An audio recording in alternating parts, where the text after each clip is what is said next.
Hi, everybody. Today I've got Emily on a Zoom call. And Emily, you've been working under me as a mentee, and now you're a full-fledged, full-time functional nutrition consultant, helping people improve their lives, saving lives, and getting some amazing success stories. And I want anybody who's watching this video to kind of learn a little bit your experience of, first off, what were you doing before you were functional nutrition consultant? So what was your job? Where were you at? Were you happy?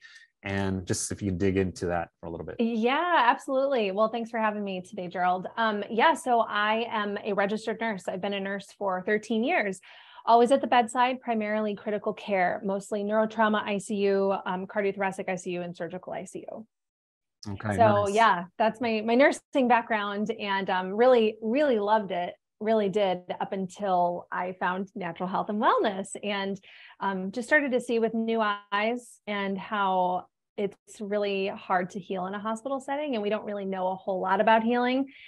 And so thus began my slow sadness at the allopathic model. And through a variety of synchronicity type moments, I found you, and our paths crossed, and I was not only able to be a client of yours and just get healthier in my own life, but also train under you and learn how to do this work.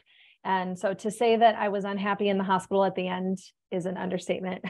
Not only was I very unhappy, but my health was really suffering as a result, because I didn't feel in line with the work that I was doing and what my heart really felt compelled to do. So I was very unhappy at the end. What kind of shifts were you doing? Were you doing 12s? Yes, I was doing 312s a week. I was on day shift, although I have done both days and nights through my 13-year tenure as a nurse. And that can be pretty stressful, doing 12 hours shifts. Tremendously stressful, especially in the ICU, where people die every day and you're under high stress, very, very tenuous patient situations. My last job was in the neurotrauma ICU. So very unstable patients, plus really heavy patient assignments. Any nurse knows how taxing nursing is just in general, but when you have two extremely critical care patients that are both, circling the drain at the same time, it's really hard. It's really hard to not only be, how do I say this? It's hard to get out of that stress mode even when you leave the hospital, but it's even harder to take care of yourself as a nurse. Like, you don't always get bathroom breaks. You don't always get to eat. You sometimes have to stay late, and especially you're dealing with life and death. The stress is it's very hard to deal with. And that's tough, especially if you're trying to plan a family and to have that ability to raise a child with a flexible work schedule that doesn't require you to be there 12 hours straight, so that's pretty interesting. Definitely. Yeah. It's, a lot of people say, oh, nursing's great, you only work 3 days a week. Well, can we talk about the emotional stress that you deal with every single day, or the dreams that I have about my dying patients, or the fact that, I'm not able to really nourish myself as well as I would like to. And, again, Gerald, I loved nursing until I started to see some decline in my own health. I was really struggling with adrenal challenges. I was struggling with hormone challenges, and it began to affect things like my sleep. And I'm not an anxious person at baseline. And I was starting to feel anxious before going into work. And I just realized that I couldn't live my healthiest life while still working in this environment that was clearly not serving my health any longer. So what was the final straw? Because, you probably for years were aware that something's just not right with this position, the intensity, your physical health was declining. I mean, there had to come a point where you're just like, you know what, if I keep doing this, it's going to get worse, not only for your personal health, but then career-wise, you didn't feel exactly where you wanted to be. Was there a moment in time where you said, you know what, I'm out? Yeah, there was.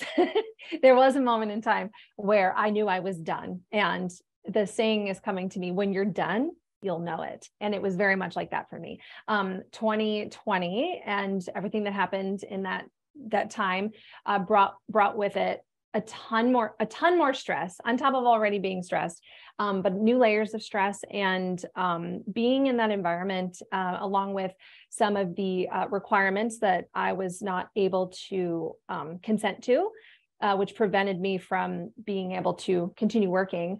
I Now that was part of it. That was certainly part of it. But the Hospital real, was enforcing something that yes, you didn't agree with, that was something that you would have to do something physically to your body. correct. Okay.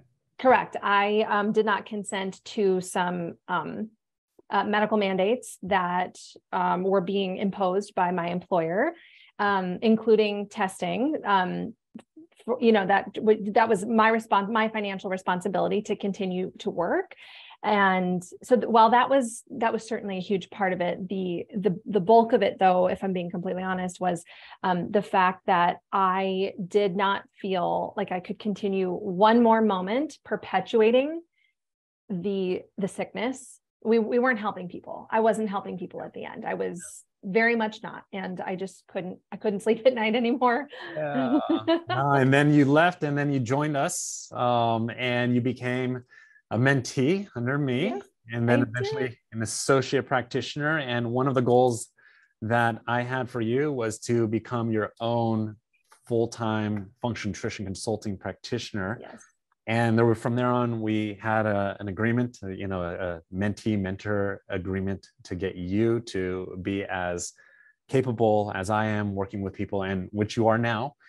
And that process took about a good 4 to 6 months. And I remember, we presented a curriculum, and you went at it. You took all the exams, you came to all the practice sessions, you asked the right questions. But can you explain a little bit what it was like to be mentored by me, or what it was like to be a mentee and growing and cultivating, knowing that I put the promise to make sure that you could earn as much, if not even more, than what you were earning as a nurse in the ER urgent care unit at the hospital. So maybe you could talk about the process. Yeah, absolutely. Well, it goes without saying that I'm indebted to you and this new level of joy and just purpose. It's a new sense of purpose that I have in my professional life.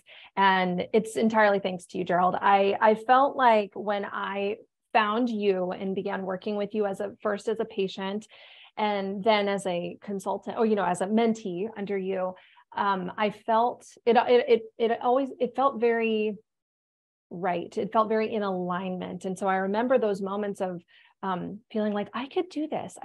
So there was that sense of, aha, this might be something special. And then as we, grew in our, friendship, or, whatever you want to call it. Camaraderie, you can call it. Camaraderie. There we go. I felt like I was going to have everything I needed to learn how to do this work, to feel confident in doing this work, and by extension, be able to help others have greater joy and healing and just unbelievable health. And that was the whole goal. That was the whole reason I got into nursing. And when that didn't align anymore, it's really distressing to me, because I'm somebody who wants to feel like I have good purpose and like I am doing good for the world. Anyway, when you and I started working together, I felt actually, it's kind of a silly story, but I remember getting in the mail all of my clinical reference guides and all of the things. And I looked at my husband and I said, I can't believe I get to learn this. Like, all of this information is going to be in my brain soon. I can't believe it. I'm so excited. And he laughed at me. And then, wouldn't you know, a few months later, it was. And of course, I'm a student. I'm always learning and relearning and unlearning and all the things. But I remember that feeling of so much excitement. And you helped me every step of the way. You answered all of my questions. You exceeded my expectations in ways I can't even explain. From challenging me to, grow and learn and become and stretch into this new role, getting comfortable with being the type of practitioner who's in an office, not a hospital, and like learning how to take the nurse hat off and see with the eyes of a functional nutrition practitioner. As you can remember, that was a big adjustment for me. I've been a nurse. I'm a nurse. Okay. And so, learning to shift, and grow in that way was invaluable. I've enjoyed every step of the way. Yeah. And you've done phenomenal. You've really done the work to learn it all. You've asked the right questions. You've put in the time and effort, and, you've turned into this amazing clinician that is going to help thousands of people moving forward, and so, one thing I also, just to make it real, is to make sure that when people make that transition to another career, it's always unsettling to know that, okay, you're your financial foundation has been pulled away, or you've walked away from it. And now how are you doing financially in terms of, are you earning what you were making as a registered nurse in the hospital? Are you? Yeah, I'm really pleased to say that I have replaced my nursing in the Bay Area income, which is no small feat, if I may add that, to go from a nursing income to nothing overnight, which is literally what I did. It was rattling. And so yes, it took some time to get here, but I'm not even scratching the surface. I am not anywhere near where I know I'm capable of going. And while I'm busy, certainly there's a lot more room for new patients and for refining even more. But yes, I have replaced my nursing income and then some. Yep, exactly. And you're going to continue to grow. And I'm seeing how this could potentially even double where you were as a nurse within the next year, as long as you continue to keep doing, you're doing amazing things, and you're going to continue on that path. And so thank you for sharing your story. Thank you for also having the tenacity to make that leap, because it's challenging to leave an industry where there is a lot of money, and to then make that leap to go into the natural means. I mean, you were built for this. I was built for this. Yeah, we went that medical route. We went to the conventional medicine side. And so, if there's anybody who's watching this video and is in a similar position with Emily, who is in an environment where they don't feel 100% aligned with, and wants to move into the natural health field, give me a call, send me an email, and let's have a conversation. I'm open to just having a conversation to see how I can help you transition into this field.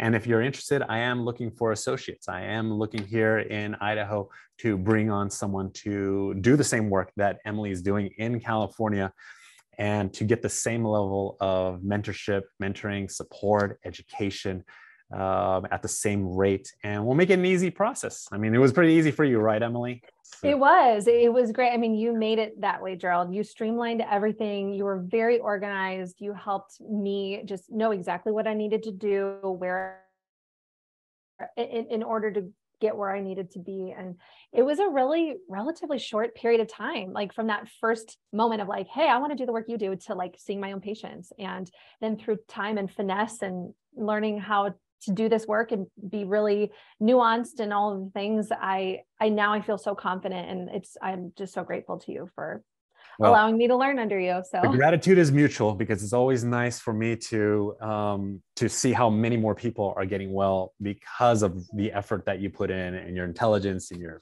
willingness to care for people. So we're in this world together, and we're going to continue to make a positive impact, and hopefully help impact more and more people's lives moving forward. So thanks, Emily. I appreciate it. Thank Stay you, Gerald. awesome. You're doing amazing. And we'll talk soon. Bye, Gerald. Thank you.